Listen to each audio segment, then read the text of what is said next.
Bom, vamos começar, pessoal. Tá, acho que 13h05 aproximadamente. Bom, esse é o curso de Eletromagnetismo 2, né? E eu queria, antes de falar especificamente sobre o tema do curso, queria falar sobre alguns detalhes de funcionamento, né? Isso é a sequência, né, do curso de Eletromagnetismo 1, tá certo? Eu queria falar para vocês que eu estou escrevendo um texto que é a sequência do texto que eu já tenho disponibilizado de Eletromagnetismo 1, né? Que vai até o capítulo 5, então aqui está começando o capítulo 6 e eu estou escrevendo à medida que a gente vai dando o curso, tá certo? Bom, a página tem a disciplina tem uma página onde as informações pertinentes estão nessa página, né?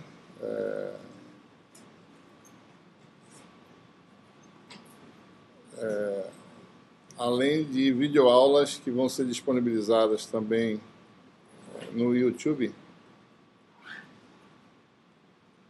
Vocês já talvez saibam o endereço da página, vamos escrever aqui só para aqueles que não saibam ainda, né? Mais um barra aqui. Aqui é um portal, aqui também, se for para esse endereço aqui, pode achar outras informações importantes, certo? E especificamente da cadeira Eletromag 2, que tem esse endereço aí, né?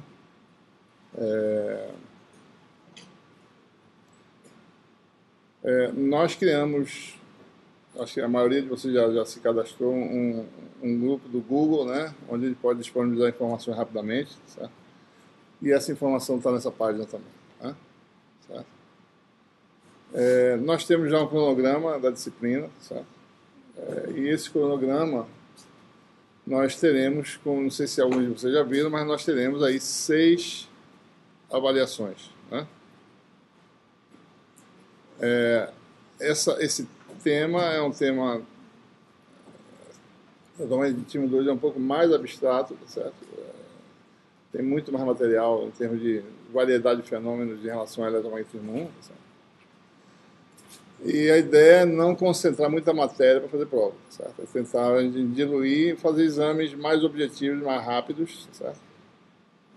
Inclusive de forma que a correção não seja tão trabalhosa, digamos assim, né? E deixa eu ver aqui. Nós temos aqui o cronograma que já está lá, tem um link na página da disciplina com o cronograma de aula, certo? Então nós temos aí, basicamente, né, 3 aulas, né, expositivas e uma aula de exercícios, certo? E um exame, né? Então é assim que vai funcionar, certo? Vamos ver se eu consigo dar conta, né, de seguir esse cronograma, certo? Ser organizado o suficiente para que as coisas sigam como planejado, né? Então você tem aí 3 aulas, tem um pedaço da matéria, tá certo? Correspondendo a 1/6 do material que vai ser exposto aqui. Aula de exercício com o Ricardo Ataíde, que é aluno de doutorado. Exame, certo? O primeiro exame já é dia... Tá certo? Isso aqui daqui a 2 semanas, né? Certo? Bom, também outra coisa importante é que com essa metodologia vocês vão ter que ficar estudando, tá certo? O tempo todo. Uma coisa importante é que esse curso vai ter videoaulas disponibilizadas na internet de forma razoavelmente imediata, tá certo? O YouTube antigamente tinha uma restrição de 10 minutos por vídeo, então eu tinha que quebrar os vídeos em segmentos de 10 minutos e dar um certo trabalho para colocar. Agora parece que não tem mais essa restrição.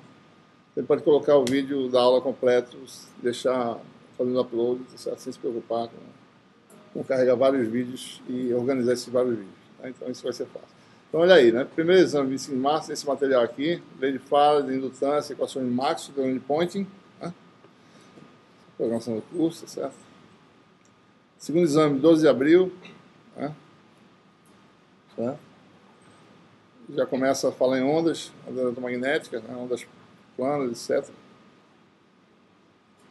Já tem os feriados aqui, certo? E por aí vai, né? Terceiro exame, 29 de abril, 3 de maio, tá certo? Depois você vai para 20 de maio e assim por diante. Bom, a previsão é que o curso termine com a prova final no dia 5 de julho, certo? pode ocorrer situações em que eu não esteja aqui para dar aula, certo? Porque às vezes aparece uma viagem não prevista nesse cronograma. Né? Nessas ocasiões, vocês vão assistir a aula em vídeo, certo? Quer dizer, vocês têm a oportunidade de tirar dúvida comigo, certo? A aula em vídeo é uma réplica do que a gente está fazendo aqui, certo? Então, não vai ser problema, né, quando isso ocorrer, certo? Nessas ocasiões. Né? Dúvidas, eu estou à disposição, né, na minha sala, o dia todo na universidade, então não há problema. Então, veja, pode ser que um ou outro perca um exame ou outro, certo? Aqui é o seguinte, você vai ter que atingir aquela média, né? Cada 2 exames é como se fosse um exame, digamos assim, uma prova, né? Média 7, certo? No final, eu avalio aquela questão que eu sempre faço em Eletromagnetismo 1, de se eu atingir 6, né? Fica dispensado da final, com a nota da final repetida com uma média, certo?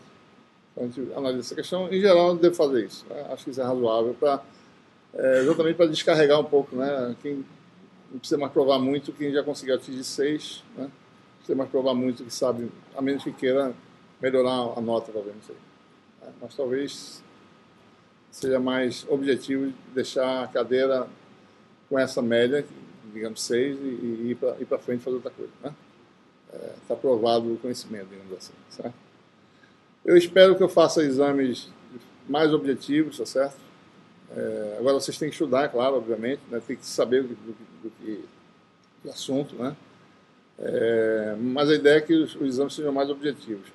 O livro-texto, né, é o livro do Sadico, né, Elementos de Eletromagnetismo, que está no site também indicado, certo?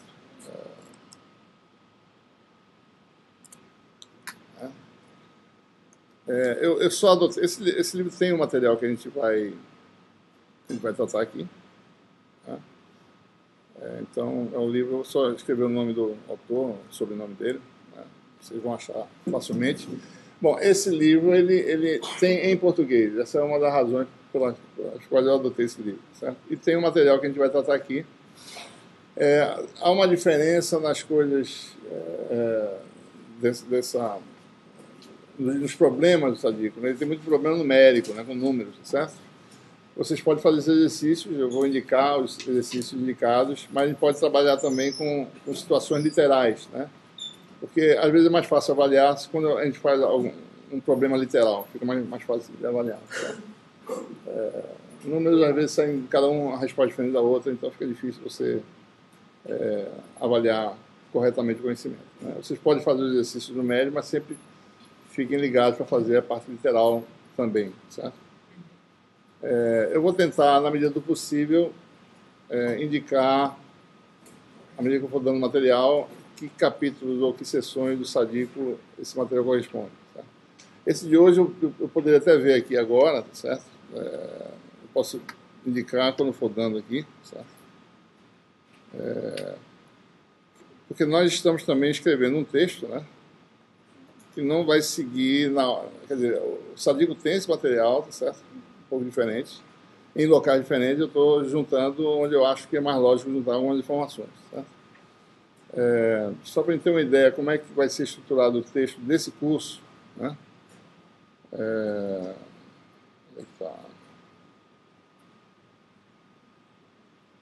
Deixa eu vir para cá. Deixa eu aqui.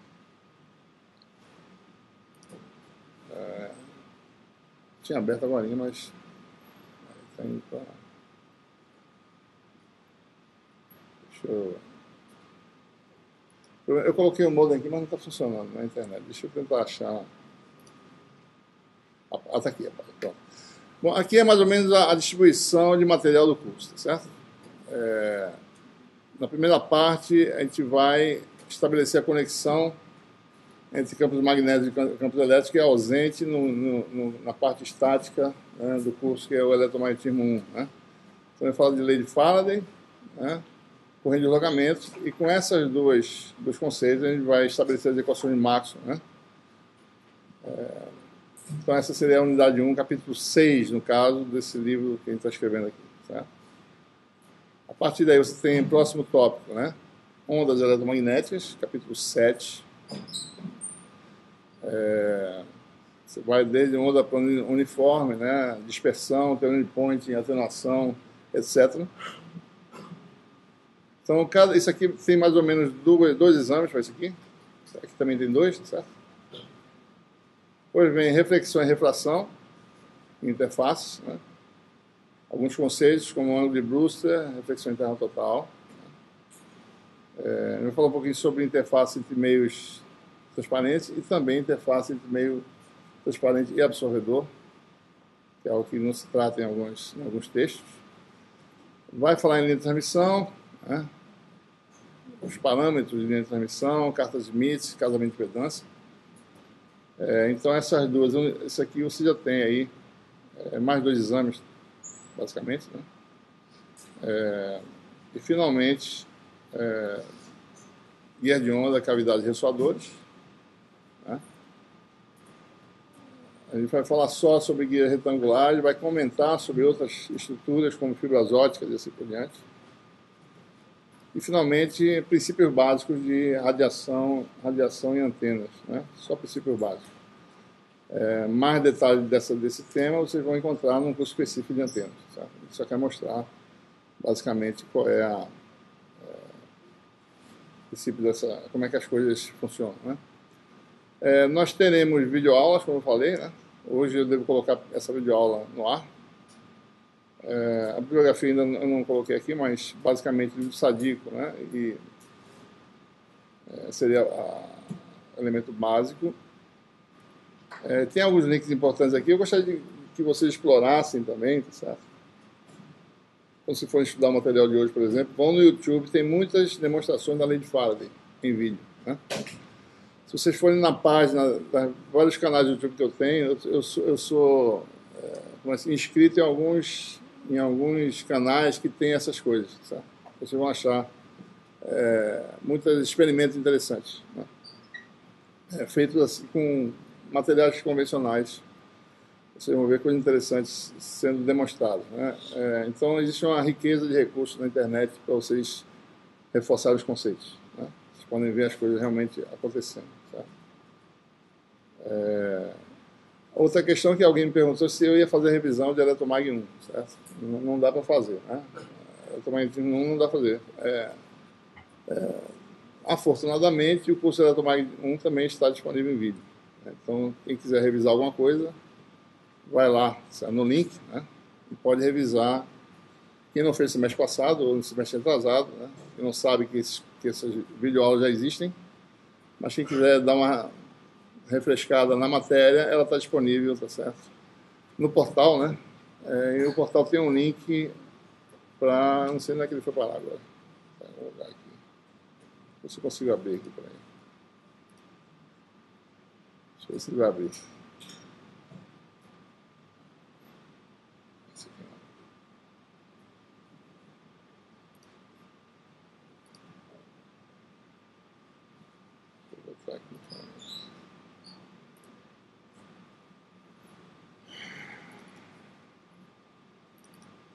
Então, aqui, tá certo?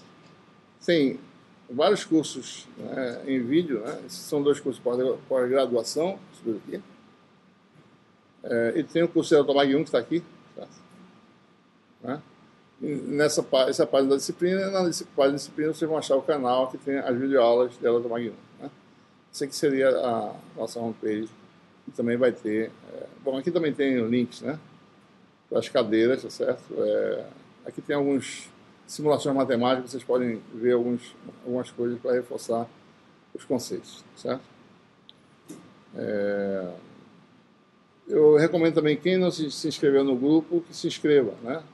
Precisa estar a par do que está acontecendo, e o grupo é uma forma de rapidamente saber das informações das últimas notícias de última hora, né? Informações assim por diante, certo?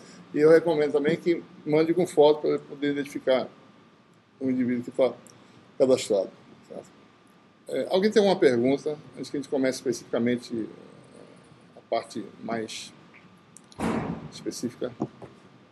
Uma questão assim de horário, de problemas de choque de horário, questões específicas de Certo. Terça-feira vai ser de 5 às 7. Tá? E esse horário do SIGA também vai ser modificado? O horário de SIGA, segundo o Tomás me disse, o horário de SIGA parece que não pode modificar porque dá uma confusão danada. Então ele não vai modificar no SIGA. Só vai ser modificado nesse semestre devido a essa particularidade informalmente. Foi. Eu não sei. Por isso que eu falei que essa questão específica tem que ser tratada com o coordenador para ver como é que faz. Certo? Porque está fora do meu alcance. Né? Perguntaram se eu podia dar aula nas terças e quartas, eu falei que podia. As consequências disso é o coordenador que mede. Né? Certo? Alguma pergunta específica? Certo. Então, eu vou perguntar agora de novo. Tá bom assim, quer que escureça mais? Quer que escureça mais? A gente vai desligar ali. Vai ficar um pouco escuro para vocês aí, mas... Só que na internet pode estar dentro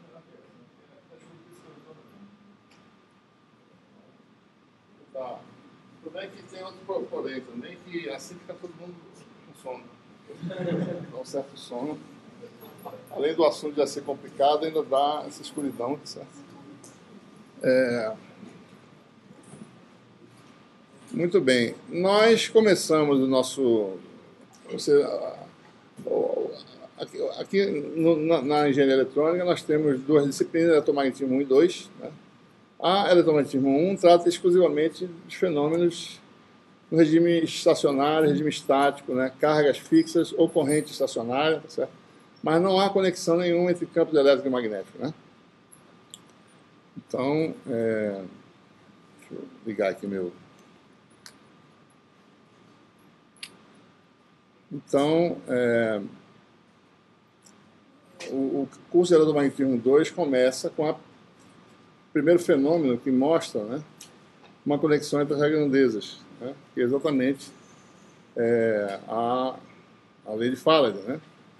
Deixa eu aparecer aqui. Só lembrando para vocês que a gente vai falar sobre isso, né? Especificamente sobre a lei de Faraday, nessa aula de hoje. Né?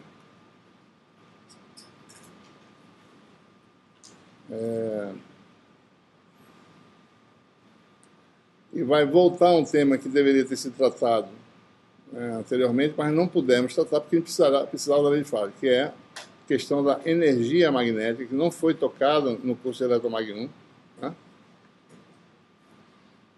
Porque a sua obtenção depende da lei de Faraday. Né?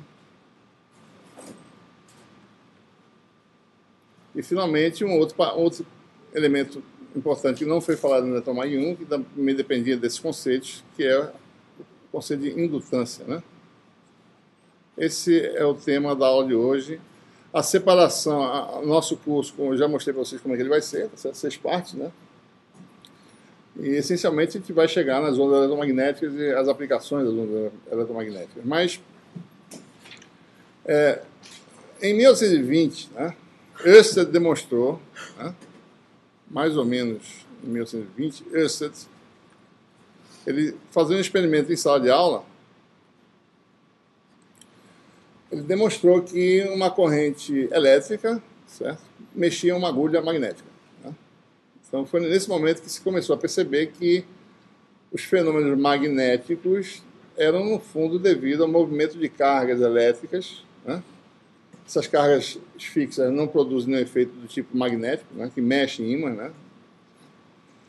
Mas a carga de movimento mexe. E a questão é, bom, e o magnetismo da matéria? Né? O magnetismo da matéria é o efeito das correntes microscópicas nos átomos, certo?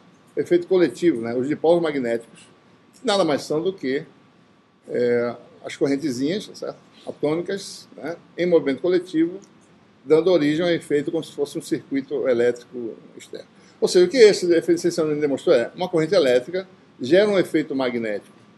O efeito magnético já se conhecia na época porque os magnetos existiam, né? O ferro, certo? E magnetita assim por diante. Né? Então, a interação desses materiais, que não se sabia por que eles tinham essa propriedade de repulsão e atração forte entre si, o fato desses materiais interagirem com uma corrente elétrica foi uma descoberta importantíssima. Né? Se percebeu aí que a corrente elétrica que gera esse efeito magnético. Né? E na matéria são as correntes atômicas, certo? Bom, 10 anos depois, aproximadamente, certo? Mais ou menos 1931, né? Fala de querer obter a relação inversa. Né? E ele e Henry, também nos Estados Unidos, fala na Inglaterra, certo? Ou seja, a pergunta era, será que uma corrente elétrica gera outra corrente elétrica, induz uma outra corrente elétrica? Certo? Uma corrente elétrica, por que a gente está falando de corrente elétrica? Uma corrente elétrica gera um campo magnético, é o que eu mostrou, certo? Se eu usar isso, eu posso gerar de volta uma corrente elétrica? Essa era a pergunta. Eu queria ver se tem a conexão inversa. Né? E ele realizando experimentos, em geral ele não descobriu essa conexão não existia, tá certo? Ele fez vários experimentos, e os experimentos basicamente consistiam em você, olhando esse diagrama aí, isso é um desenho de um artigo antigo da época, tá certo? Em que isso aqui é uma bateria, na época já existia isso aí, 1830, século XIX, certo? Você alimenta aí, certo? Uma bobina, certo? E tenta ver se alguma corrente surge na outra bobina. Isso aqui é um galvanômetro, certo? Essa era a tentativa. Então, o que ele observava é que simplesmente você fluindo corrente nessa bobina, tá certo? Em regime permanente, nada se observa na outra bobina. Né? No entanto, ele observou que nos intervalos de tempo você ligava e desligava a bobina, ou à medida que você colocava dentro ou tirava essa bobina, certo? Alguma coisa acontecia. Tá? Então essa talvez tenha sido uma das descobertas mais importantes da humanidade, porque é a partir dela que a gente tem a conexão entre eletricidade e magnetismo, que faz com que a gente possa se comunicar hoje em dia, né? Da forma que a gente se comunica, né? Com telefonia, com internet, etc, etc. Certo? Então, isso foi uma coisa fundamental, né? Que foi demonstrada, né? A partir desse experimento. E a partir daí, tá certo? Você tem várias formas de medir os efeitos e determinar, certo? De que forma que se conectam as grandezas. Né? Mas, essencialmente, o que se observa deixa eu botar uma figurinha aqui para a gente ver, é que se você tem um circuito fechado, né, como vocês estão vendo aí, certo? É um caminho C, certo? Limita uma área aberta S, tem um elemento de área, certo? Você tem um campo magnético representado pelo vetor B, lembre-se os nomes, né? Densidade e fluxo magnético, certo? O campo magnético é o vetor H, né? Então esse vetor ele está fluindo no espaço, ele pode estar variando no tempo ou não, certo? Mas ele provoca um fluxo magnético enlaçado por esse caminho. Né? Isso aqui pode ser um circuito, pode ser uma das espiras da bobina do experimento de Faraday, por exemplo. Certo? O que se observa experimentalmente, e isso pode ser equacionado uma vez que você defina o sistema de unidades, sistema internacional, certo? Que uma força eletromotriz definida por essa expressão, né? Onde é o campo elétrico, né? Que é gerado no espaço, certo? Mas uma força eletromotriz, certo? É produzida nesse caminho fechado, ou seja, existe uma integral de linha não nula do campo elétrico, certo?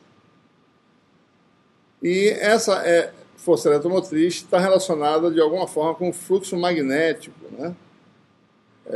Que é enlaçado pela espira, certo? Então a força eletromotriz no caminho fechado, né? Lembre-se, a gente está definindo um caminho de forma que, né, a gente tem convenções antigas desde a Eletromag 1, né? O caminho é percorrido de forma que a área está sempre do lado esquerdo, certo?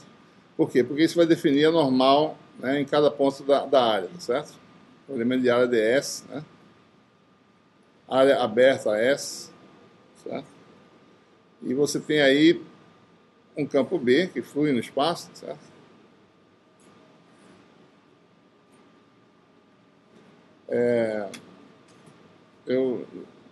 Apesar de eu usar a letra aqui mais ou menos convencional, mas vocês vão observar aqui no texto que eu vou colocar no site, tá? As letras são arredondadas, tá? Deixa eu aumentar aqui um pouquinho. Vocês observem aqui o detalhe, né? E e B são letras arredondadas. Por quê? Porque a gente está falando de grandezas variantes no tempo. São a partir daqui, certo? A gente vai falar de fasores complexos depois, então a gente tem que tomar cuidado com a notação. Então, letras arredondadas vão ser essas grandezas variantes do tempo, certo? Letras retas, geralmente, vão ser campos DC ou fasores complexos, certo? Então, quando eu escrever à mão, pode ser que eu não consiga fazer bem arredondada, mas vocês prestem atenção nesses detalhes aí, certo? Bom, então, você tem um campo fluindo, o fluxo magnético, né, como a gente acabou de falar, certo? Psi, né? É integral na área, né, de B escalar ds, certo? E a F e a M é definida por essa integral, certo? A integral nesse caminho, orientada de acordo com a regra da mão direita, certo? Por definição, né, é essa quantidade, certo? Por que isso é FM? Né? Porque se eu tenho cargas livres no meu condutor, eles vão se mover sob a ação desse campo E. Tá? Essa é a definição. Então, a lei de Faraday, uma vez, após vários experimentos, ela estabelece que a FM, que é a circulação de E, né? Vou colocar da forma original, a FM, né? Induzida no circuito, é igual a menos a derivada no tempo do fluxo enlaçado. Certo? Se vocês trabalharem as unidades disso aí, vocês vão ver, isso aqui é Weber, né? Weber por segundo, tá certo? Se você destrinchar as unidades, isso vai dar volts, né? A integral de EDL dá em volts, certo?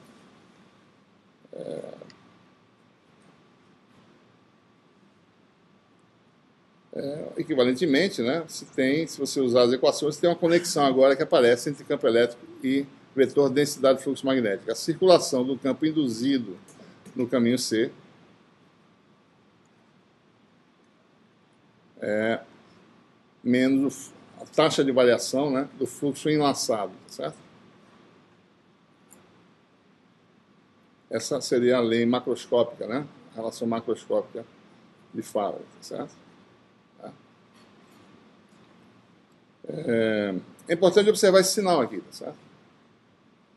Esse sinal tem um significado. Né?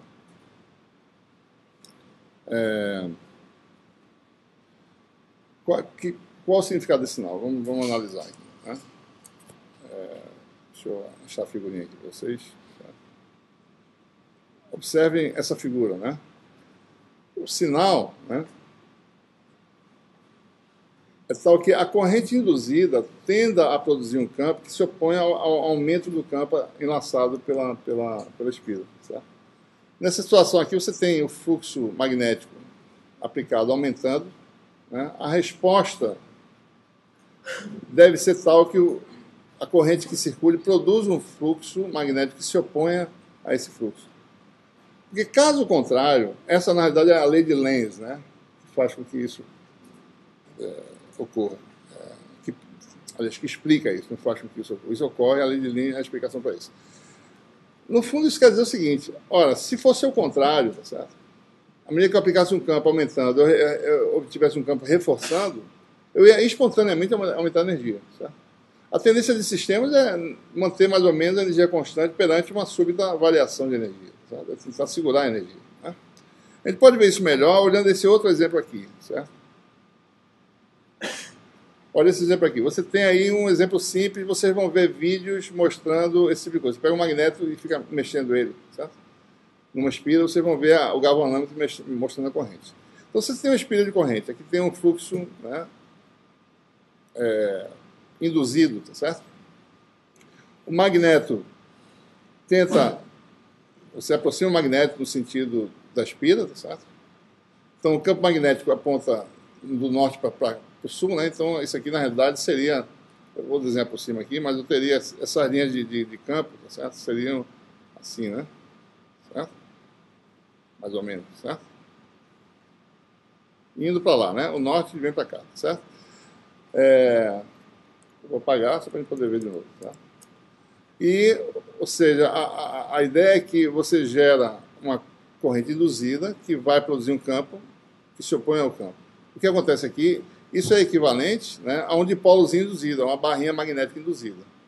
E essa barrinha, ao se aproximar, certo, da espira, vai induzir um polo norte do lado direito, e isso aqui vai repelir a barra, certo? Então, se você tenta inserir um magneto para a espira vai tentar repelir, não vai deixar ele se aproximar, certo? Então, senão ele puxava espontaneamente, né, o magneto para dentro da espira, né? E vice-versa, se você inverter, se você botar o sul, aliás, se você tentar afastar esse magneto da espira, vai induzir um polo sul do lado de cá que vai tentar puxar de volta. Ou seja, os efeitos naturalmente tendem a se opor, certo? A se opor à modificação da energia, ao aumento da energia. Então, esse sinal é exatamente isso. Se vocês analisarem, né, a orientação das coisas, vocês vão perceber que a FM, tá certo? A gente pode analisar o sinal, né? Vamos observar aqui. Deixa eu só... Vamos olhar aqui, não olhou direito, só comentou, né? Vamos olhar direito, né? Se isso aqui aumenta para cima, tá certo? Né? Então, a integral nesse sentido dá negativa por causa do sinal, tá certo? Então, o campo elétrico está para cá, certo? Concorda? Então, repetindo, se o fluxo aumenta para cá, o dφdt é positivo, né? O fluxo dφdt é maior que zero.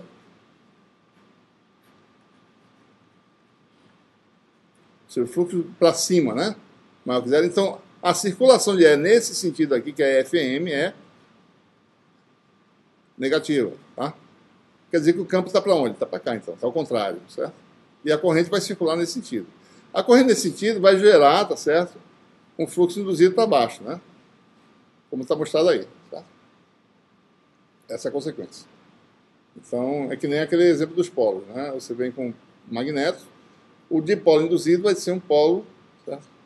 No caso da aproximação de mesmo polo, né? Quer dizer, repulsão entre magnetos. E se você repuxa, vai induzir um polo oposto para puxar de volta, para se opor a esse. Então, ou seja, a lei de Lenz, no fundo, é a manifestação da conservação da energia, certo? A energia não vai espontaneamente aumentar, né? O sistema tende a reagir à modificação imposta externamente, né? Certo? Uma outra consideração importante é que observem que essa variação pode ocorrer se você tem um circuito físico, né, por duas razões. Uma é se o campo B estiver variando no tempo, ele mesmo, certo? Então, o campo B variando no tempo, então você já tem uma derivada no tempo aí. A outra é se o circuito se move num campo, mesmo que ele seja constante, de forma que o circuito veja densidades de fluxo diferentes e fluxos enlaçados diferentes, certo? Então, a gente tem que levar em consideração essas duas situações, e é isso que a gente vai fazer agora, certo? Vamos olhar para essa figura aqui, certo? Deixa eu achar aqui para isso. Suponha essa situação aqui, né?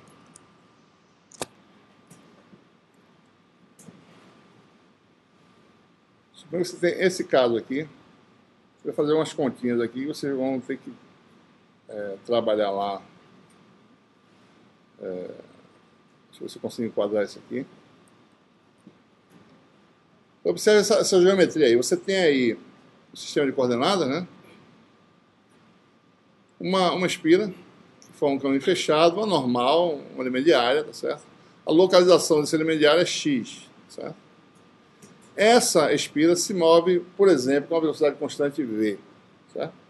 Aqui está mostrando mais ou menos que ela está se mexendo. Então, o que está acontecendo? Existe um campo que eu não mostrei aqui, mas existe um campo B, né, no espaço, certo? E à medida que essa espira se move, ela vai vendo campos distintos, né? Ou seja, e o fluxo enlaçado pode mudar simplesmente pelo fato da espira estar se mexendo nessa região de campo não uniforme, assim. Tá? Então a pergunta é de que forma vai se dar a FM induzida na espira? Bom, eu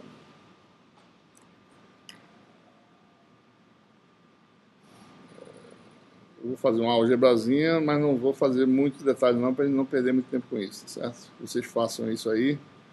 Deixa eu só indicar o... Muito bem, então olhando para cá, né, a lei de Faraday diz o seguinte, que vamos colocar isso aqui como sendo, né, o elemento de área, tá certo? O ds vetor, né, é a normal, né, vezes o elemento de área ds, tá certo?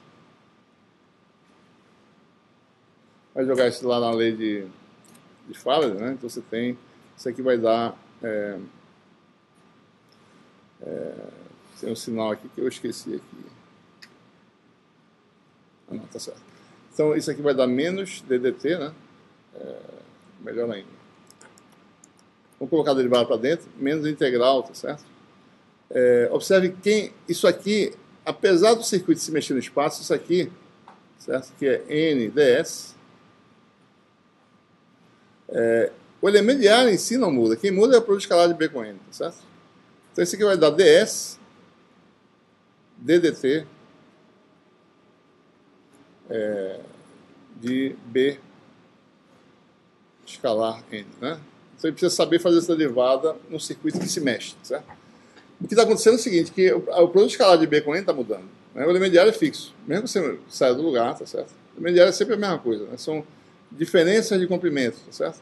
Não estamos usando a teoria da relatividade aqui. Se tivesse velocidade muito alta, esse ds mudaria, certo? Então, isso não tem a ver com... Ele está falando em regime de baixa velocidade, isso não vai causar... Então, essencialmente, se você for fazer, né, esse cálculo, você tem que o produto escalar de B com N, né, você pode expressar, né, como a soma dos produtos das componentes, né? Seria uma soma aí, né? E vai de x até z, digamos, né? De BI, né? NI, certo? Isso aí vai dar... Só para evitar esse sinal de soma, vamos escrever isso dessa forma, tá certo? BNI.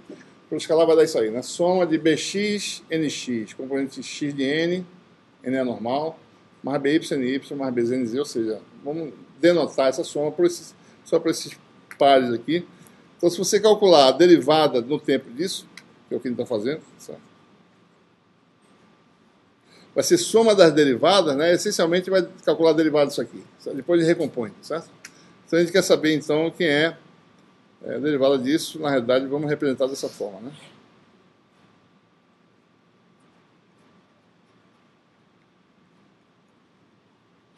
Certo? Isso é só uma representação. Aqui não é nem igual. Isso aqui é representado dessa forma. Isso aqui quer dizer soma de I igual a x até z de BI e NI, certo?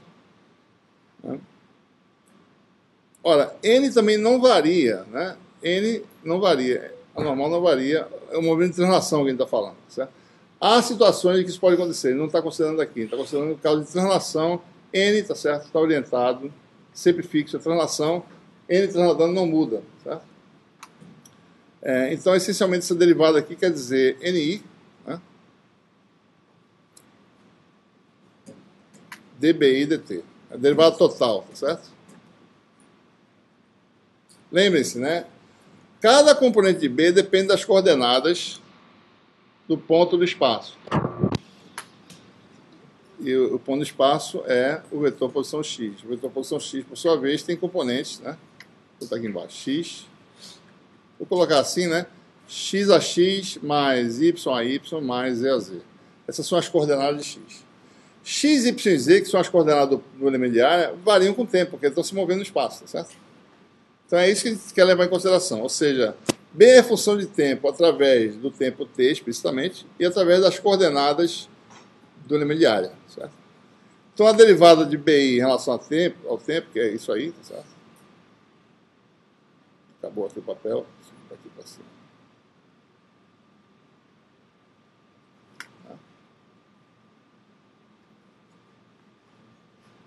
Você pode fazer por regra da cadeia, né? Vai ser o quê? dBi dx, né? dx dt, certo? Mais dBi dy, dy dt,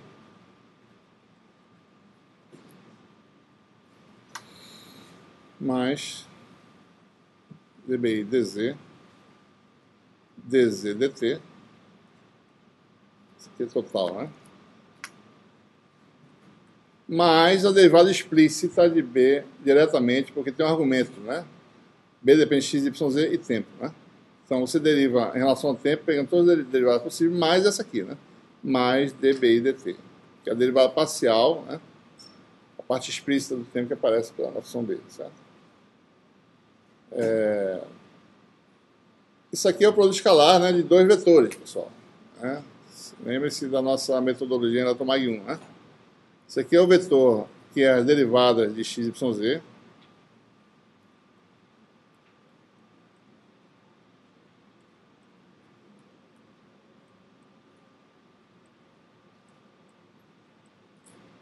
Produto escalar, né? Com quem? Com o vetor cujas componentes são as derivadas, né? Vou botar assim, ó.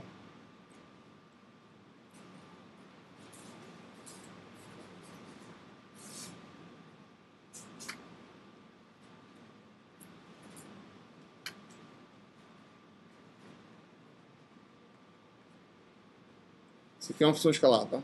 Componente, né? Certo? Isso aqui é quem, pessoal? Quem está lembrado da Tomag 1 aí? Qual o vetor cujos componentes são os operadores diferenciais? Operador? Nabla. Certo? Isso aqui é nabla aplicado a BI, né? Qual é o vetor que tem esses componentes aqui? DDT, isso aqui é DDT de quem? Do vetor X. Isso é o quê? Velocidade V, certo? Então, esse tempo escalado velocidade V com gradiente de BI mais dBi dt, ou seja, em outras palavras, né? A derivada total de BI, levando em consideração que há movimento da posição onde BI está sendo calculado,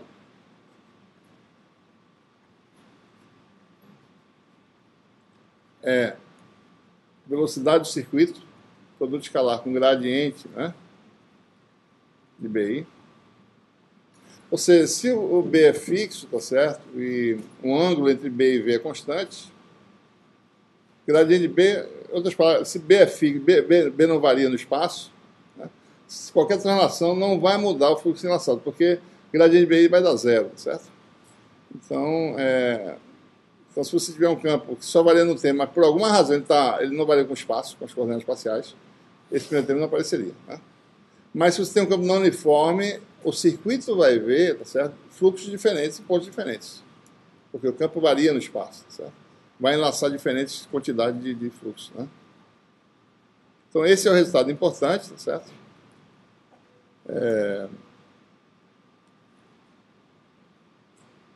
Que a gente no fundo, o que a gente está fazendo? Qual é a derivada do vetor B para o escalar com ele, né? Então a gente calculou uma parte disso aí, certo?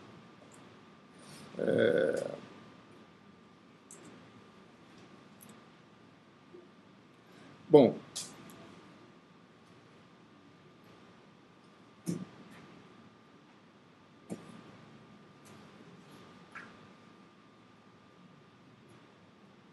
faltando um pedaço aqui. Deixa eu ver uma coisa rapidinho. Peraí. Acho que eu joguei fora aqui uma parte importante do meu texto. Mas tudo bem.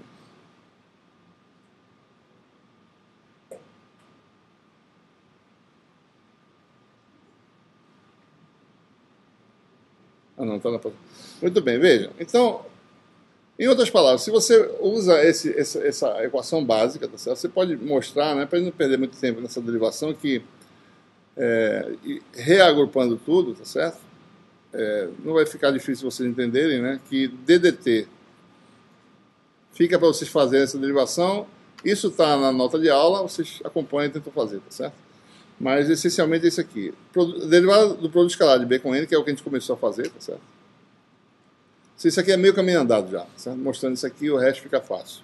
Isso aqui vai dar V produto escalar com nabla, já na forma vetorial, tá certo? Aplicado ao produto escalar de Bn, mais o termo que deu aqui se você somar, você vai ter o vetor dB dt, produto escalar com N, certo? Então é isso que a gente queria saber. Então o que a gente quer saber? A gente quer saber quem é o segundo membro lá, né, da lei de Faraday, ou seja, força eletromotriz menos a derivada total, né? Você teria ddt da integral, tá certo? B escalar N, né, ds. E a gente quer saber o que quer dizer, né? Quando você tem um circuito em movimento, isso aqui vai dar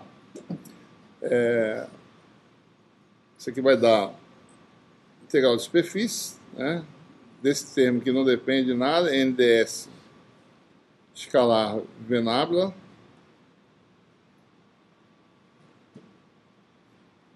aplicado a B. Observe que N passa por lá de lá sem problema nenhum, tá certo? N não varia com as coordenadas espaciais, como eu falei anteriormente, certo? Então, não varia no tempo, tá certo? Então, isso não tem problema. Então, N sai para cá, ou volta para cá a hora que você quiser. Então, porque só quem é derivável aqui é o B, tá certo? Como eu fiz antes, né? Então, aqui tem um produto escalar, isso aqui é uma grandeza escalar, um produto escalar de B com nabla, isso aqui é um B, né? Então, você tem aqui mais o segundo termo, né?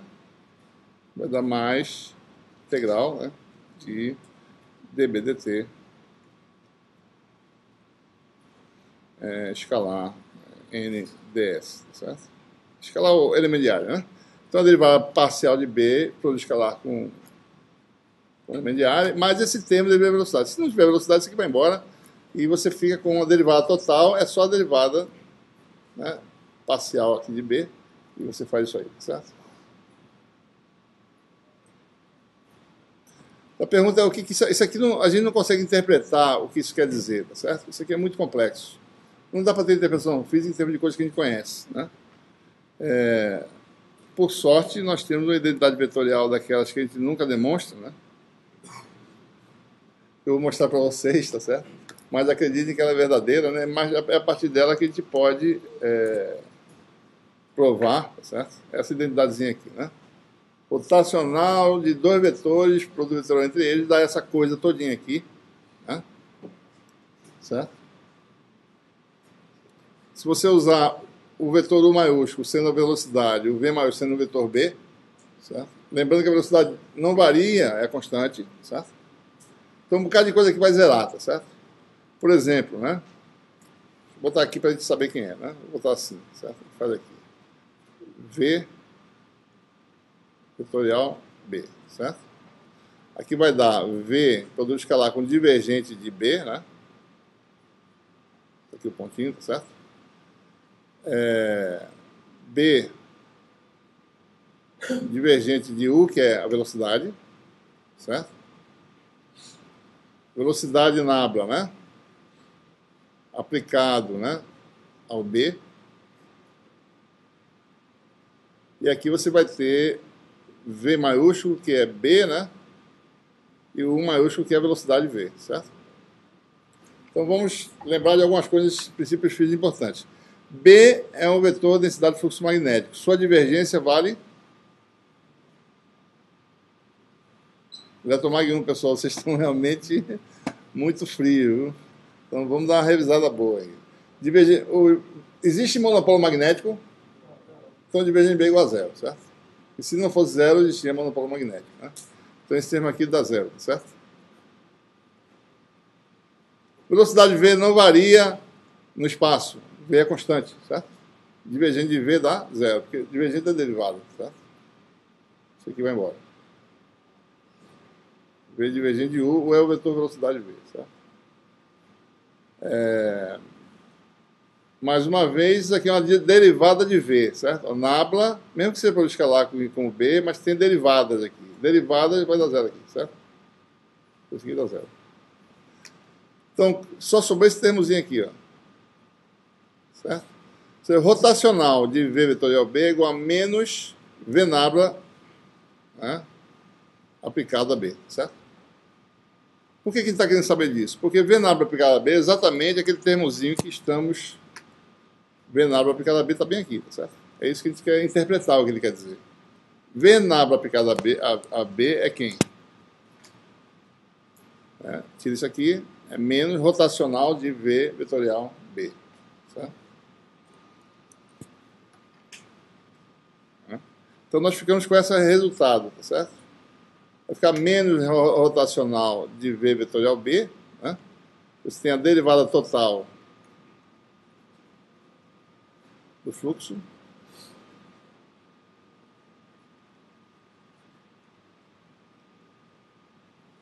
Isso aqui é o elemento de área ds, né? Só lembrando, tá certo?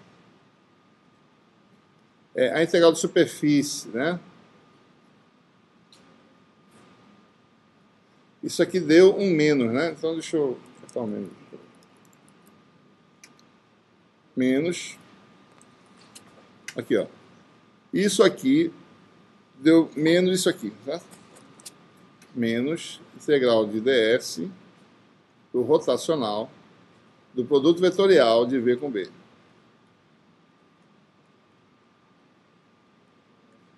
E outro termo continua a mesma coisa, né? Bom, se eu quiser aqui já botar o menos da lei de Faraday, que eu não coloquei ainda, eu vou botar o menos aqui, tá certo? Vai ficar mais, né? E do lado da frente daqui vai ficar menos, né? Então esse termo fica parecido com o termo do primeiro membro, só que a derivada parcial de B, dB dt, escalar ds. Então, o termo devido a movimento é esse primeiro, o termo devido à variação do campo é esse segundo aqui. Né? Muitas vezes chamado de FM de movimento também, né? Se você olhar no Sadico, ele fala disso aí, certo? Ora, isso aqui começa a aparecer coisas que a gente conhece. V vetorial B, certo? É a força magnética por unidade de carga. Força magnética por uma carga em movimento com velocidade V. V vetorial B é a força por unidade de carga. Porque QVB é a força magnética, certo? Então está começando a aparecer coisas aí que nós conhecemos, tá? Então nós temos esse resultado, teorema de Stokes, né? A integral do rotacional de um vetor, que é esse vetor aqui, chamado de qualquer coisa, o vetor V, né? Maiúsculo, é a circulação de V no caminho que limita S. Né? Esse aqui daria a integral de linha desse vetor V aqui, que é V vetorial B, escalar dl.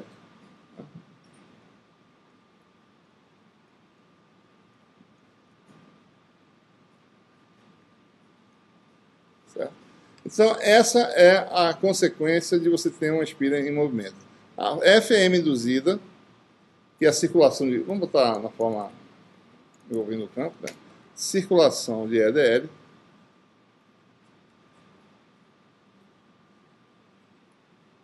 é igual a menos... Aliás, menos não, mais, né? Igual a isso aí, mais o segundo termo, que é esse termo aqui, que é o termo que existiria na ausência de velocidade. Você observa que isso aqui fica parecido com a forma original, né? Olha isso.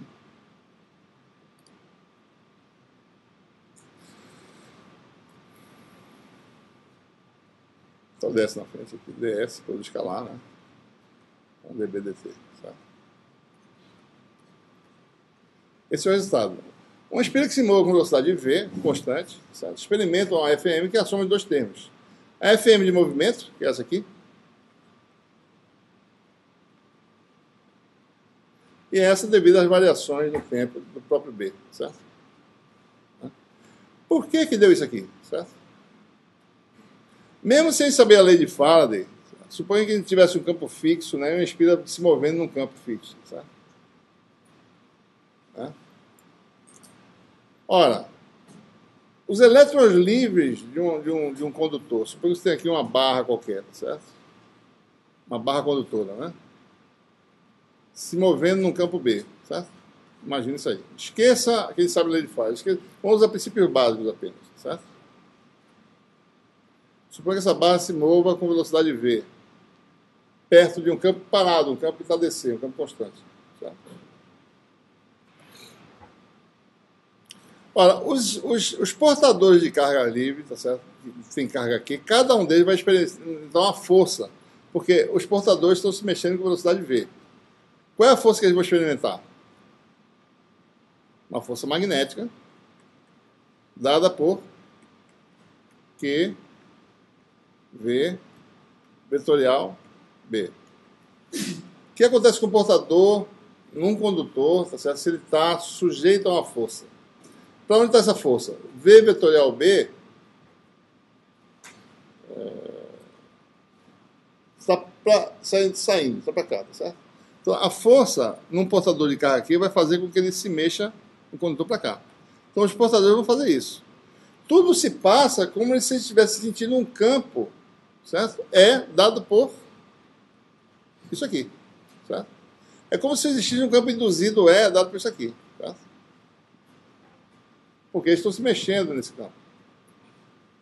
Os portadores não sabem qual é a natureza do campo, mas para a gente que tem um movimento de portadores em condutores, geralmente é causado por um campo elétrico, certo?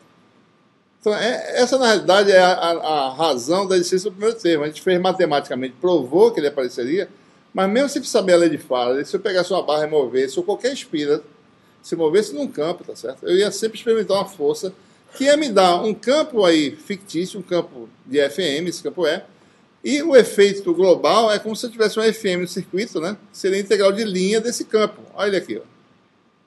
Esse campozinho aqui, certo? É de movimento. Né? Então, a FM, tudo se passa como se tivesse um FM movendo cargas numa espira, certo? Não se preocupe ao sentido. Se preocupe que vai ter esse campo dado por V vetorial B, que é a força magnética Q V vetorial B, dividido por Q. Certo? Então, se você tem espira se mexendo num campo, ou uma barra condutora, você pode usar esse formalismo aqui que ele mostrou, você tem duas partes, né, da FM induzida, né?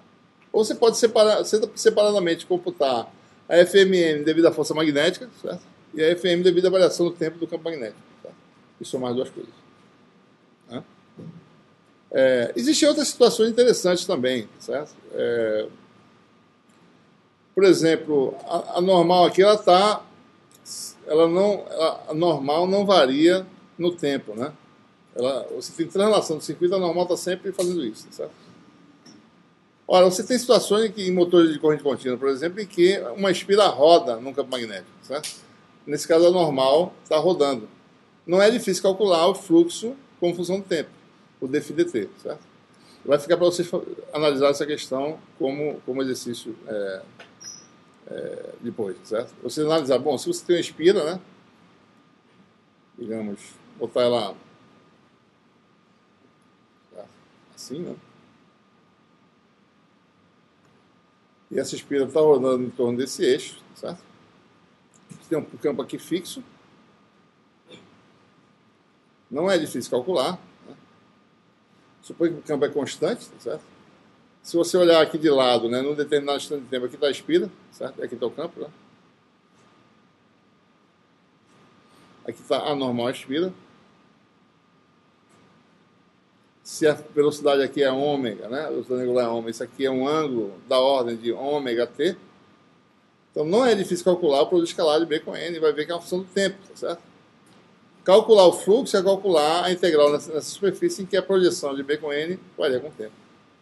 Tá? Fica para vocês analisar essa questão depois. É claro que a gente não vai se ater a essa parte da lei de Faraday, que é uma parte importantíssima para a pessoa que estuda máquinas elétricas, motores e outras coisas, né? Interação de campos, né? E que causa movimento de circuito, tá certo? Forças, né? E assim por diante. Certo? Não é esse o nosso objetivo. Mas a lei de Faraday serve também para você entender essas coisas, né? A geração, com o movimento você gerar, tá certo?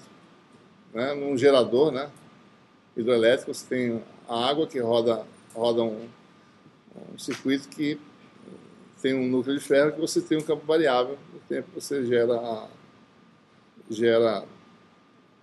a energia elétrica, certo? Baseado nisso aí, certo?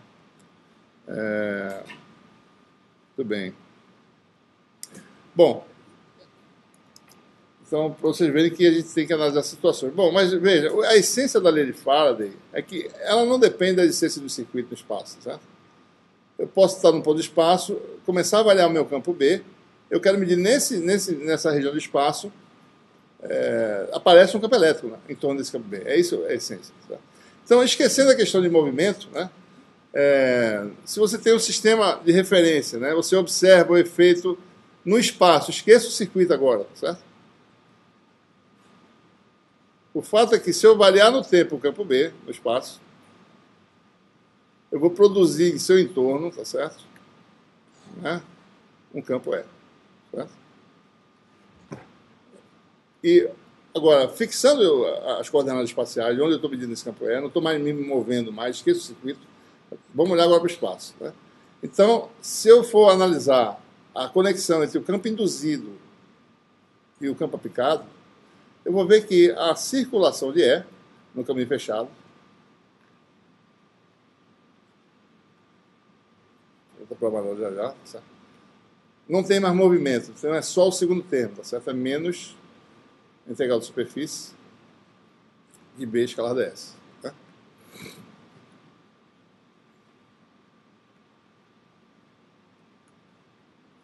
Bom. Aqui eu volto, né, a aplicar o teorema de Stokes novamente, certo? Circulação de um campo pode ser escrita como rotacional do campo na área limitada por C. Isso aqui vai dar integral de superfície. Né? O rotacional de E igual a isso aqui. Então eu posso agora combinar as duas coisas, né? Eu faço isso. Fiz esse parênteses aqui, se eu conseguir tirar, talvez, apagar aqui.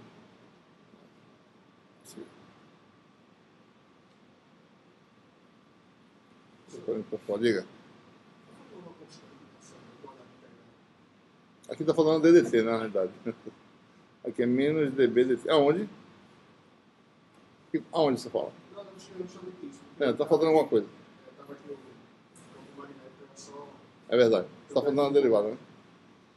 Muito bem, então veja, eu transformei isso, né? Teorema de Stokes, eu pego essa integral que é na área, tá certo? E junto as duas, por isso que vai dar mais dBdt, né?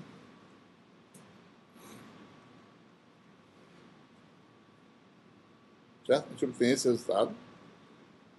E se eu fizer a minha área de integração se transformar numa área diferencial de integração, né? Então o resultado da integral já é o produto do vetor da área diferencial, né? Então você tem uma área diferencial cuja magnitude é ΔS, né? A orientação é única, constante. Então você pega uma área macroscópica e transforma ela, né? Isso aqui é variável, tá certo? Transforma essa macroscópica num pequeno elemento de área diferencial em que o vetor área já é ΔS, né? Toda a integral vai se resumir essa região. É simplesmente o integrando o resultado. Porque a integral é a soma dessas quantidades, tá certo? Então, o resultado da integral vai dar o quê? ΔS, vai dar um integrando, ΔS por escalar, do parênteses, né? Rotacional de E, mais dBdt. Né? Igual a zero. Ora, isso vai ser zero, qualquer que seja a minha escolha de ΔS, qualquer que seja a orientação de ΔS. Então, eu só posso ter isso zero, qualquer que seja ΔS, em orientação, né? Se esse vetor for um vetor nulo. Certo? Então, a conclusão é o quê? Uma relação ponto a ponto entre as grandezas eletromagnéticas. Né? Rotacional de E. Que antes, no caso da eletrostática, era zero, né? Campo eletrostático é conservativo, né? Integral fechada de E igual a zero. Agora, ele não é mais. Né? Se houver variação no espaço de B, essa variação induz um campo que é não conservativo. Certo? E essa é a relação diferencial que a gente obtém, certo? No sistema internacional. Né? Primeira equação, nova equação do curso Eletromag 2, de forma diferencial, que antes isso era zero. Né? No caso, é estático, sem variações no tempo, desaparece a conexão entre E e B. Certo? Essa é a primeira consequência. Né? E voltando aqui, né? Observe que ele passou direto nessa equação, mas antigamente era isso. Né? Isso aqui seria zero na eletrostática. Né? Circulação zero. Agora, com os campos variando no tempo, não. Você tem agora uma circulação não nula do campo elétrico. Ou seja, o campo elétrico é irrotacional. Desculpe. Não é mais irrotacional. Né? Tem rotacional não nulo, dado em cada ponto de espaço uma conexão direta. Né? Rotacional de E é igual a menos dBdt naquele ponto. Então essa vai ser a primeira modificação importante do curso. Né? As consequências disso a gente vai ver depois. Certo?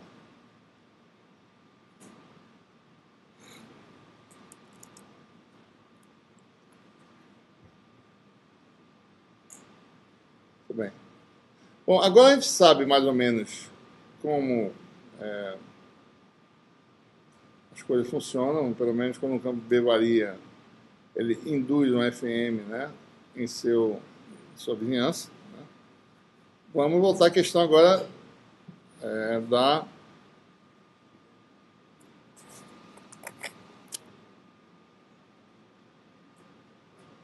energia, né? Suponho que você queira medir a energia magnética. A energia magnética tem a ver com circulação de corrente, né? A corrente circula no circuito, essa corrente produz um campo magnético. Qual é a energia magnética armazenada? Né? Esse processo, na realidade, para a gente chegar nesse estado aqui, eu tenho que construir Você se lembra que no caso da eletrostática, eu queria saber, bom, qual é a energia de uma distribuição de cargas? Né? Então eu construí essa distribuição vindo com carga pouco a pouco, tá certo? Indo juntando as cargas até elas atingirem o estado final de distribuição de cargas, tá certo? Aqui a situação é semelhante. Eu quero chegar nessa corrente I, de um estado inicial em que não existe energia nenhuma. Tá? Ou quero, dado um estado intermediário, eu quero variar as coisas e aumentar um pouquinho a corrente e fazendo isso aos poucos, no regime, digamos, quase estático, até chegar ao estado final, de corrente final I. Tá? O problema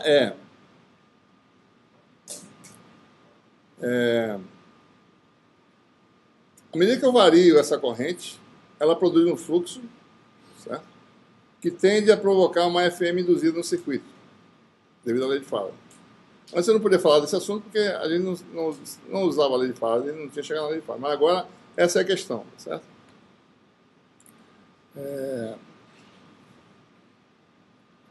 Então é assim que precisa...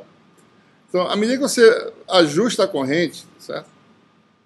Você produz... Né? Se você quer variar a corrente ΔI, digamos assim, certo?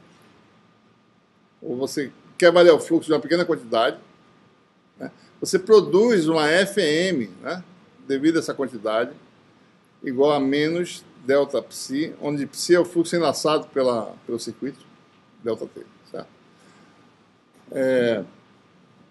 Então veja, a tensão no circuito é V0, vocês estão vendo aí. Se eu vario o fluxo um pouquinho de nada, fluxo e corrente é parecido, né? Vou falar em variação de fluxo, fica mais fácil de entender.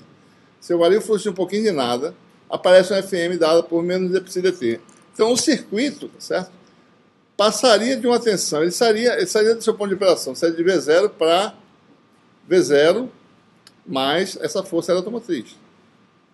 Ele sairia disso para V0 menos ΔPsi ΔT. Certo? Então, para manter essa tensão fixa, a fonte tem que suprir uma quantidade extra de forma que ela cancele esse efeito aqui. Certo? Então, a fonte tem que suprir uma energia com uma variação de tensão, certo? Dada por menos a força eletromotriz. De forma que a fonte adiciona essa quantidade, de forma que a tensão final vai ser V0, mais isso, menos isso, volta a ser V0 de novo. Certo? Então, você tem que a tensão final, tá certo? Vai ser... chama isso aqui de velinha, né? Então, a tensão novamente volta a ser um valor V, duas linhas, que vai ser V', né? Mais isso aqui, que vai ser igual a V0, certo? Então, a potência suprida pela fonte é dada por essa quantidade, que é a taxa de variação da energia, certo? Que é essa quantidadezinha aqui que ela forneceu numa corrente I do circuito. Então, isso aqui vai ser I ΔV. Essa é a energia fornecida pela fonte para manter, certo? Apesar de variações de fluxo, né? A tensão constante. Certo? Então, esse é o princípio básico. Quem é ΔV? ΔV é menos FM. Certo?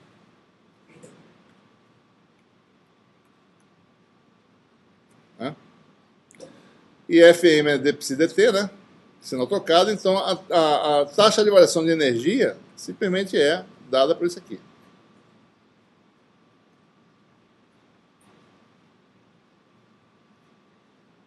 Quer dizer o seguinte, que a energia varia num tempo, para uma variação de fluxo de ΔPsi, a energia varia, certo? A energia adicional que é suprida, ou seja, a energia do sistema cedida para o sistema é, num tempo ΔT, a energia é quanto? É ΔW igual a I ΔPsi. Essa é a expressão básica para determinar a energia de um estado final em que a corrente, em qualquer circuito, de qualquer forma, é I, tá certo? Mesmo que essa corrente seja distribuída. Certo? Então, a partir daí que vai derivar a expressão para energia magnética.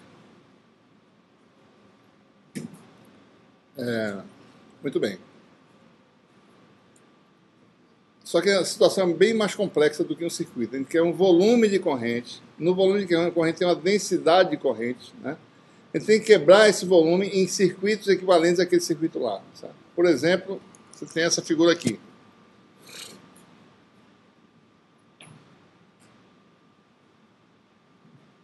A situação é essa. Qual é a energia desse...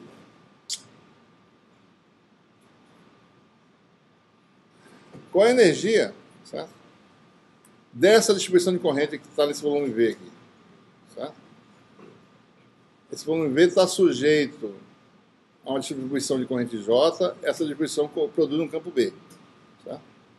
Esse campo B pode ser representado pelo potencial vetor, como a gente vai ver agora, certo? Mas o fato é esse. Dado esse estado, qual é a energia dessa situação? Então a gente vai construir essa situação, né, variando, né, o fluxo até chegar ao estado final. Tá? A gente vai... Lembre-se, a gente está usando lei de Faraday, mas a gente quer saber a energia num regime estático. Dado um regime estático de campo, qual é a energia? É isso que a gente quer saber, certo? Mas para chegar nesse regime, tem que usar um regime dinâmico, né, em que o fluxo causa FM, tá certo? A variação do fluxo causa FM. Mas no estado final, a energia está uma corrente constante, é isso que a gente quer saber, certo? Tá? Então, no regime estático, ou seja, no regime de corrente estacionária, se vocês lembram do capítulo 5, certo? Era do magnetismo, no regime de corrente estacionária, o divergente de J é igual a zero. Tem uma equaçãozinha lá que isso aqui era menos d rho dt, certo? Onde rho é a densidade de carga. No regime estacionário, o divergente de J é igual a zero. Quer dizer que as linhas de J são assim, ó, fechadas. São circuitos, certo? Então a gente quer saber, nesse regime aqui, qual é a energia do sistema, certo? No regime estacionário. As linhas de J formam circuitos. Qualquer embaralhado que eu fizer de corrente vai ter que ser decomposto sempre em circuito fechado, porque J satisfaz essa propriedade, certo? Então, se você olhar para essa figura está mostrando isso. Aqui é uma distribuição complexa, não sei como é que ela é, tá certo? Mas na sua constituição mais básica, ela é, o seu elemento mais básico é um microcircuito em que as linhas de J se fecham, certo? Então, eu vou fazer o seguinte, eu vou somar a contribuição de cada elemento desse microcircuito e somar no volume e obter o resultado final. Certo? Se você olhar para esse microcircuito aqui, ele expandido aqui, tá certo? Aí você vai ter fluxo enlaçado por ele, né? Certo? Você vai ter aí a corrente que flui nesse circuito, elementos de área desse elemento de volume, tá certo? O elemento de volume é simplesmente produto dessas duas quantidades, ΔA, ΔL, né? Certo? Então, se vocês quiserem calcular qual é o fluxo enlaçado por uma variação de B, né, nesse circuito aqui,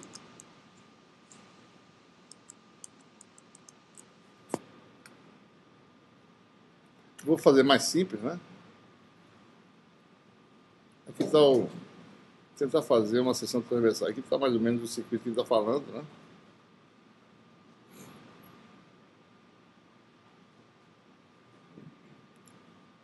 Mais ou menos assim, certo? Aqui há uma variação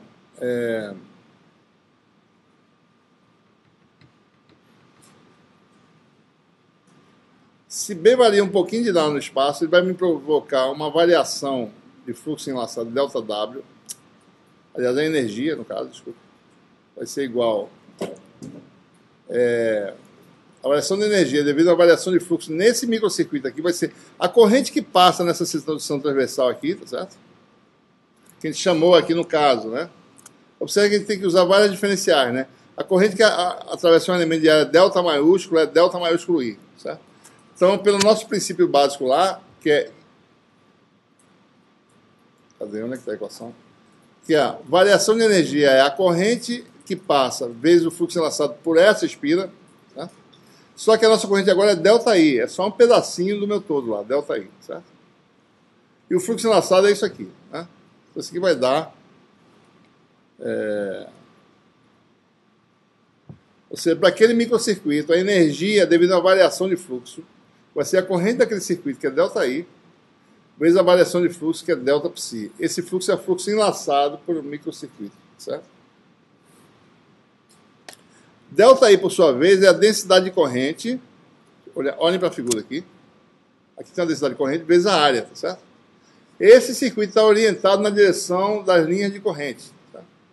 Então vai ser simplesmente J ΔA. Tá? Certo? Esse fluxozinho aqui,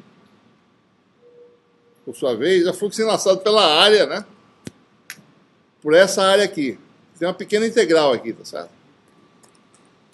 Isso aqui vai dar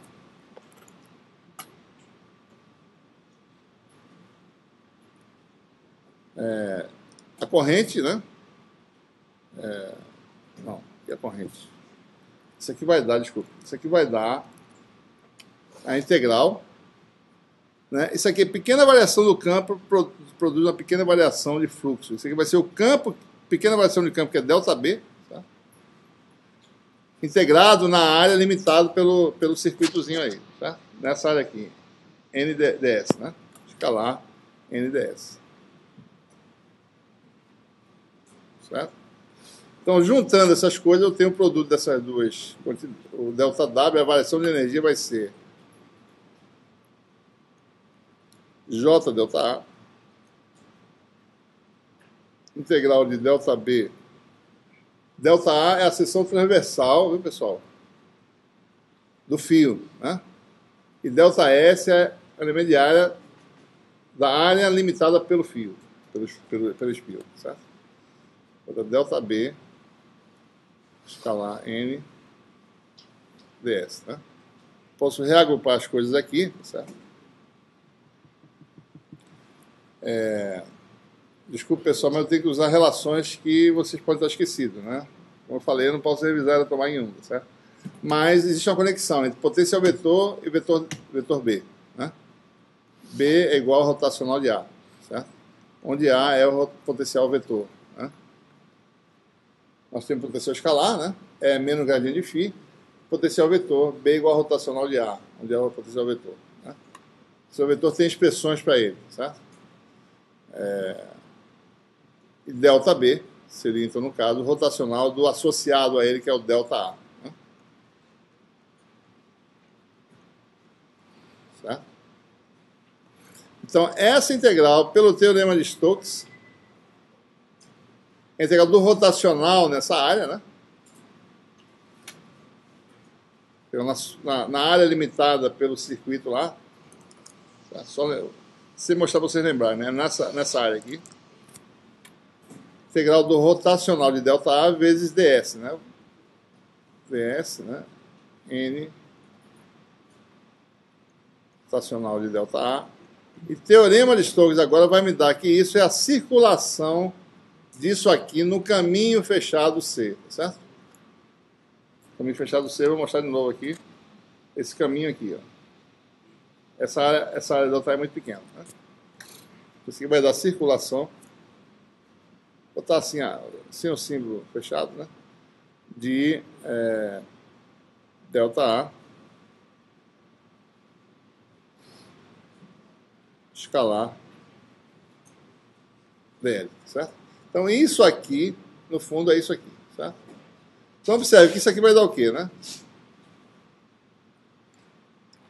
eu botar devagar aqui. J, ΔA, integral de vetor potencial, ΔA, por escalar com dl, né?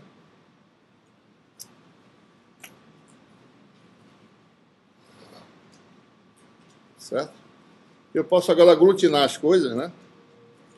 J não varia no caminho, tá certo? Porque J é o mesmo em todos os pontos, eu escolhi exatamente assim. Então isso aqui eu posso juntar tudinho. Isso aqui vai dar integral no caminho lá, né? De J.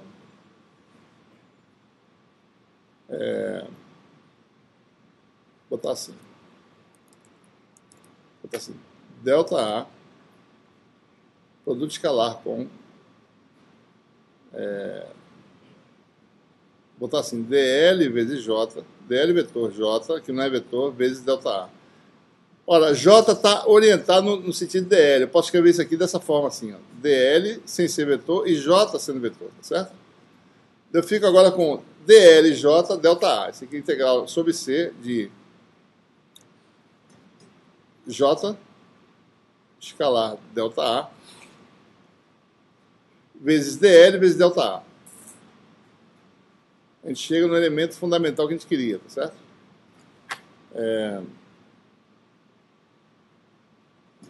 Então, aqui é um volumezinho diferencial do meu volume macroscópico. Esse volume tem um volume diferencial que é isso aqui, ó. Essa área vezes dl, certo? Então, isso aqui é que a gente chama aqui de delta V para ficar condizente com isso aqui, ó, certo? Delta V, né? Certo?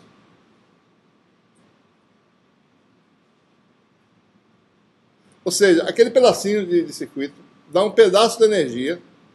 Observe, o circuito como um todo me dá uma energia, uma contribuição de energia delta minúsculo W, tá certo? É isso aqui. Esse elemento apenas, o integrando, me dá um delta disso, tá certo? Uma fração menor ainda, né? Um pedaço do circuito, por isso que tem dois deltas, o maiúsculo e o minúsculo, certo? Isso aqui é devido à variação, pequena variação do campo B, me produz a variação de energia delta minúsculo. O elemento de volume me dá uma contribuição do volume dessa variação de energia, que é a contribuição que é uma fração daquela integral ali, certo? Isso aqui é delta minúsculo, essa integral como um todo, e só esse integrando é uma fração disso, que é a fração delta maiúsculo, que vai ser J delta A delta V, certo? Então, as letras dizem quem está relacionado com quem. Volume, um pedaço do volume dá um pedaço do todo que eu estou procurando, certo? Pequena variação de campo dá uma pequena variação de energia, delta minúsculo. Então, esses dois deltas existem para diferenciar dessa forma, certo? Né? Então, se eu quiser calcular a energia final, o que eu faço? Eu vario, eu integro no volume, tá certo? Então, eu teria, a energia final vai ser delta W, a variação de energia devido ao incremento de campo, delta A, vai ser a soma de todas as contribuições do volume, que vai ser a integral de volume, tá certo? Agora eu posso tirar aí, né? Esse delta, né, vai ser isso aqui, dV, J, diga, delta A.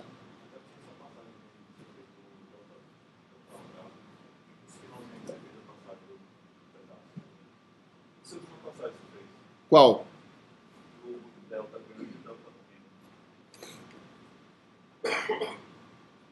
Estava aqui, né? Vamos recapitular aqui, ó. Eu estou variando a quantidade de campo, estou variando a corrente no sistema, ou o campo magnético de alguma forma, e isso é representado pelo potencial vetor A, certo? Então, pequenas variações é o delta minúsculo, né? O campo varia de uma pequena quantidade de delta minúsculo A. Isso, no volume todo, me daria uma quantidade de energia delta W, certo? Mas só um pedaço do volume me dá... Quer dizer, isso aqui daria aquele circuito, né? E aquele pedaço de circuito daria isso só vezes isso, certo? Tá bom? Então eu estou achando que é a menor contribuição possível no volume. A menor contribuição para uma variação delta A é isso vezes o volume delta V. Tá? Tá claro aí, não? Então observe, tem duas diferenciais. Uma que é o campo que está variando e a outra que o volume, que ele é macroscópico, eu tenho que decompor num elemento de volume. Tá? Cada elemento de volume para cada variação delta A, dá um delta duplo aí, delta maiúsculo, delta minúsculo. Tá? Então, veja, então, o volume como um todo, perante uma variação pequena, delta A de campo, me dá uma variação de energia delta W. Certo? Se eu vou construir meu estado, né, final a partir de um valor nulo, certo, de campo, A igual a zero, até um valor final AF, a energia vai ser quem? Vai ser integral, tá certo? Desde A igual a zero até A igual a A final. Então a energia final seria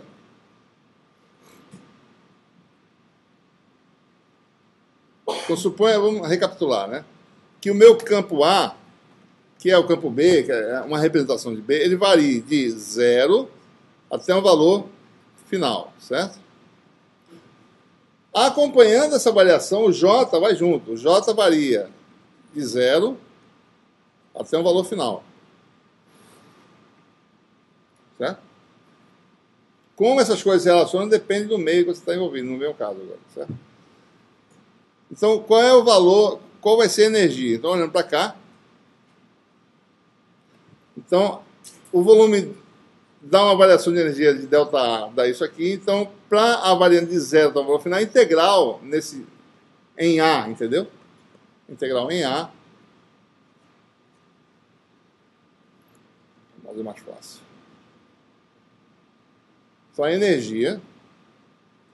Deixa eu botar a expressão aqui para vocês verem aqui antes, né, para a gente poder comparar as duas, certo? Estamos aqui, ó, nessa expressão, certo? Essa é a contribuição de todo o volume perante uma variação pequena de ΔA. Todo o volume dessa contribuição. Falta agora o A variar de 0 ao valor final, certo? Eu vou somar agora e chegar ao resultado final. É integrar isso aqui nessa variável A, certo? Então eu teria que a energia final vai ser integral de volume da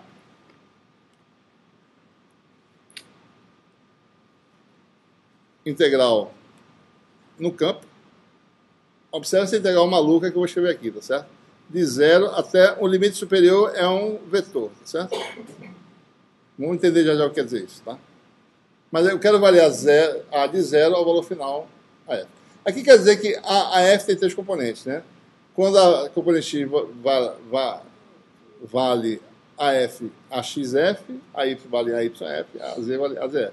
Então, quando as 3 componentes chegarem nesses valores finais, ou seja, quando o vetor atingir o valor final, então eu tenho essa integral que eu tenho que calcular. Essa é a expressão mais geral para a energia magnética, certo? De um meio qualquer, sem você se preocupar com a natureza do meio. Pode ser tanto linear como não linear. Certo? Olhem só essa integral aqui, certo? Isso aqui é uma integral de linha. Né? Esqueça o que quer dizer A, certo? Se você olhar A como um espaço de coordenada, A seria um elemento de comprimento, ΔA, né? Elemento de comprimento. Então, essa integral é realizada nesse espaço aqui, que chama de espaço de estado, tá certo? Em que o espaço, os eixos do espaço são as componentes de A, certo? Né? E você vai variar A de um valor inicial até um valor final através de uma trajetória nesse espaço de estado. Essa integral que a gente está mostrando lá, ela deve ser calculada desse jeito. Para mim fazer essa integral, eu preciso calcular, saber quem é a função J de A em cada ponto da trajetória, certo? Tá?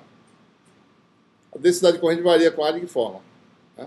Pode ser que essa integral dependa da trajetória. Pode ser que por esse caminho dê um resultado, por esse aqui dê outro, certo? Sistemas que têm esterese, essas integrais são diferentes. Por um ciclo dá um resultado, por outro ciclo dá outro. Tá? Então pode ser que dependa da trajetória, pode ser que não dependa. Né? Em sistemas lineares não depende da trajetória. Tá? A gente vai ver já. Tá?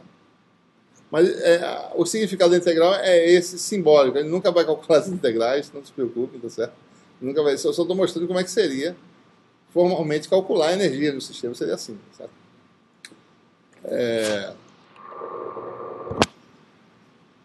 Então é assim que é feito. Observe que também não faz muito sentido a função J de A, né? Geralmente a causa é o J e o efeito é o A, certo? Então você pode inverter isso, né? J delta A, a diferencial de JA, você pode escrever assim, ó.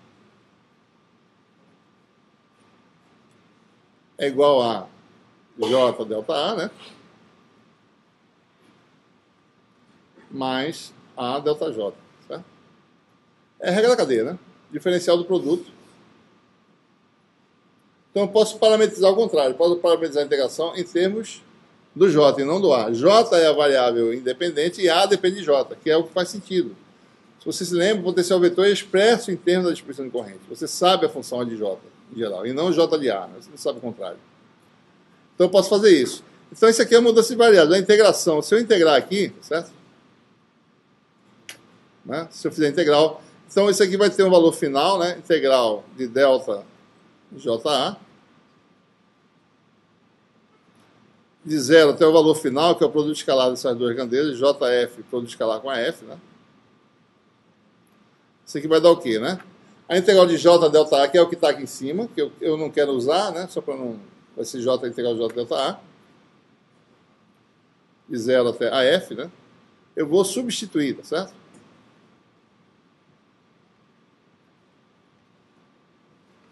Mas aí essa integral é mais simples de se imaginar, né? 0 até JF. Então, minha densidade de corrente vai de um valor inicial até um valor final. E eu vou acompanhando, o meu A vai variando junto de acordo com a fórmula que nós temos do eletromagnetismo, certo? A delta J, né? Ora, a integral da diferencial disso dá isso, tá certo? Então, o valor dessa primeira integral é fácil calcular. É produto de J final, né? Produto escalar com A final. Eu substituir isso, vai ser igual a isso, menos isso. Então, se eu jogar na expressão, né? Então eu tiro J delta A, substituo por quem? Por isso aqui, menos a integral de A delta J. Tá? Então essa expressão vai dar W igual, né? A integral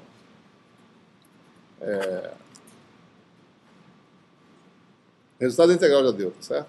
Vai ser igual a J final, né? A final, né? Observe que a integral em JA já foi feita aqui, que é a diferencial do produto, né? Menos integral de volume, que eu não posso calcular enquanto eu não souber calcular o resto, né? Da integral de 0 ao valor final de J, no espaço de estado agora, em que eu preciso conhecer o quê, né? Em cada ponto da trajetória do espaço de estado, meu espaço de estado agora é esse aqui, ó. As componentes, né, as coordenadas são Jx, né? A integral é feita aqui, tá certo? Jy, Jz, e J varia, tá certo? Eu tenho uma integral de linha, né, em que o ΔJ está aqui, né, um vetorzinho tangente, tá certo? Nesse ponto eu atingo o valor final do meu estado do sistema, né? E eu preciso saber aqui quem é a função A de J em cada ponto. No sistema linear nós conhecemos muito bem. A, certo? É integral na distribuição J, é fácil de calcular, certo?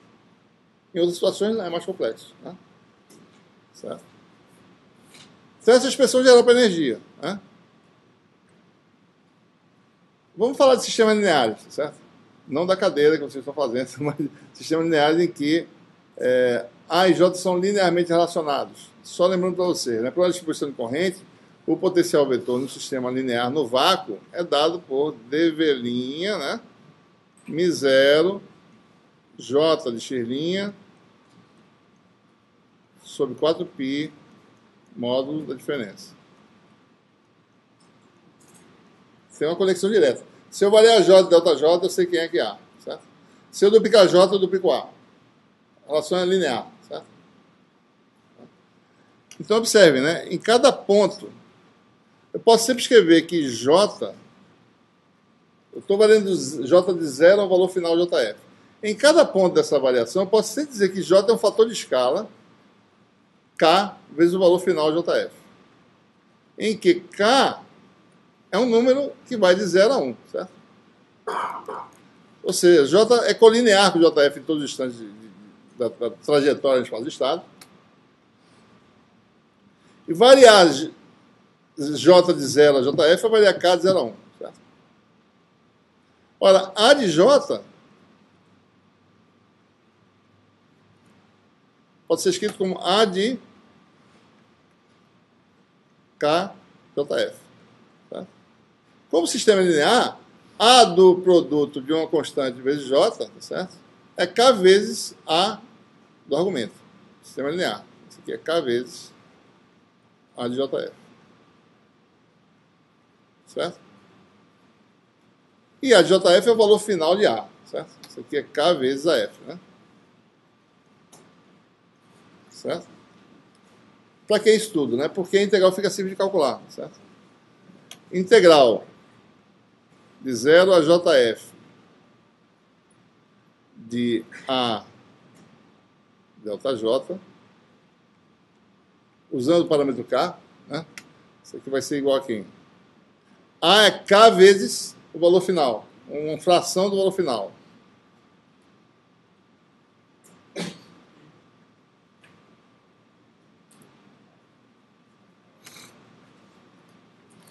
Delta J, desculpa. Delta J é delta de K, valor final de J. Certo? Observe que a F, isso aqui vai... Agora, eu mudei a minha variável de integração de 0 a J, agora vai ser de K variando de 0 a 1, certo? Então, isso aqui vai dar o quê, né? AF e JF saem da integral, porque são valores fixos.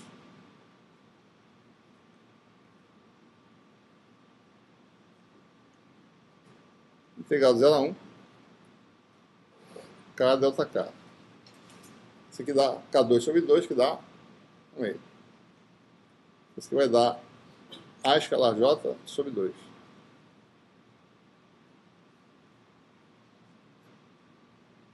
Certo? Então, a energia do sistema linear vai ser aquilo que tinha lá, tá certo? Menos 1/2 disso, né? Lembra aqui da energia, né? É isso aqui, menos 1/2 dessa integral, que tem esse mesmo valor. Ou seja, a energia vai dar, deixa eu ver se tem um lugarzinho aqui em algum lugar. A energia vai dar essa expressão simples. Né? 1/2. Sistema linear, né? Integral de volume. Vou tirar os F's agora, né?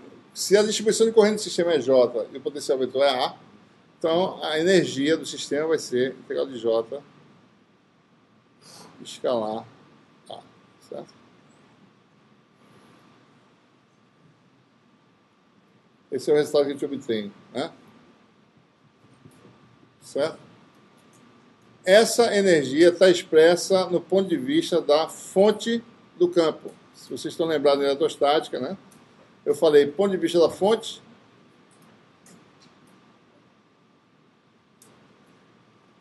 porque a integral é realizada, ela só vai ter contribuição não nula onde tiver densidade de corrente. Fora da distribuição de corrente, né? Eu posso até integrar fora, eu posso até tirar esse V daqui, se eu quiser.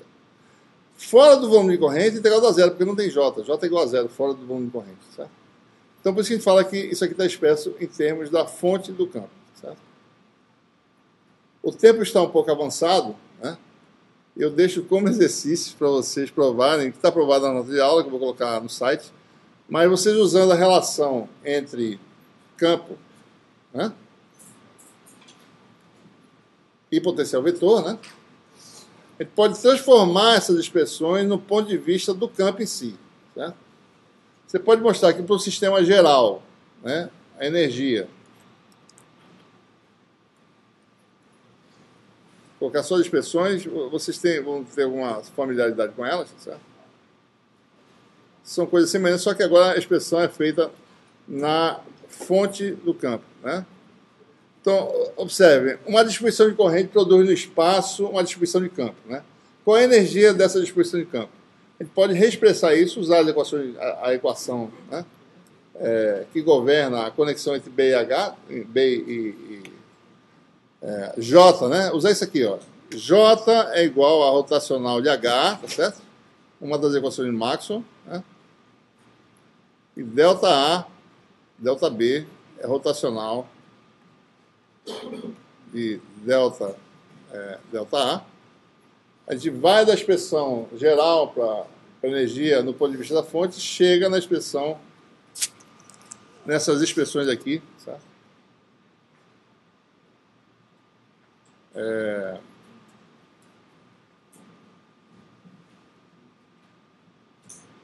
Aqui está a derivação, vocês acompanhem isso aqui depois para ver.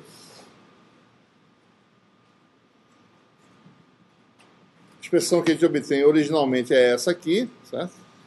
Observe a semelhança com o caso original, né? Integral. Aqui eu preciso saber quem é H de B, no caso, certo? Então, aqui no espaço de estado, em que, nesse caso, se eu fizesse desse jeito a integral, a trajetória, o espaço de estado é esse espaço em que os eixos são as coordenadas de B. Geralmente é o contrário. H é produzido por uma corrente elétrica, certo?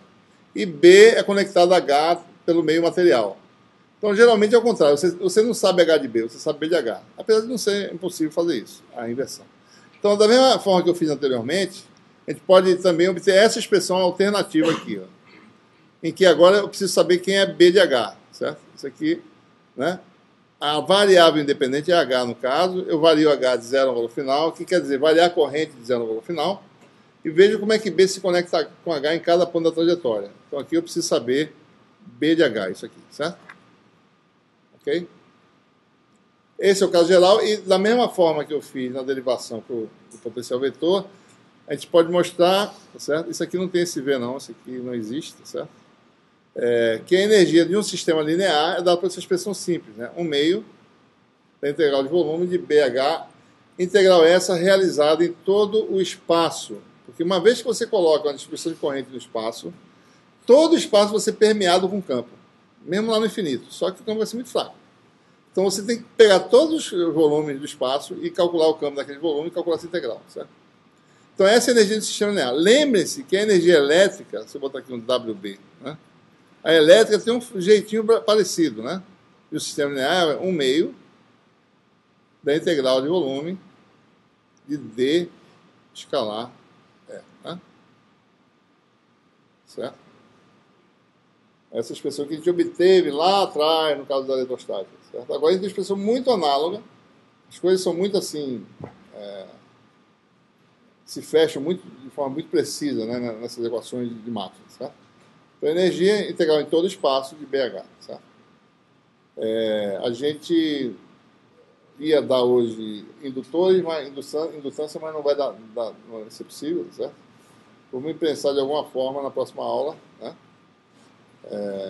E a gente vai parar por aqui, certo? Uma dúvida, alguma coisa, alguma questão? Diga. A nota de aula ainda não. Vai estar em HTML ainda hoje, eu acho. E a videoaula daqui para segunda-feira, provavelmente. Tá? O pessoal tem uma ata rodando por aí, eu acho.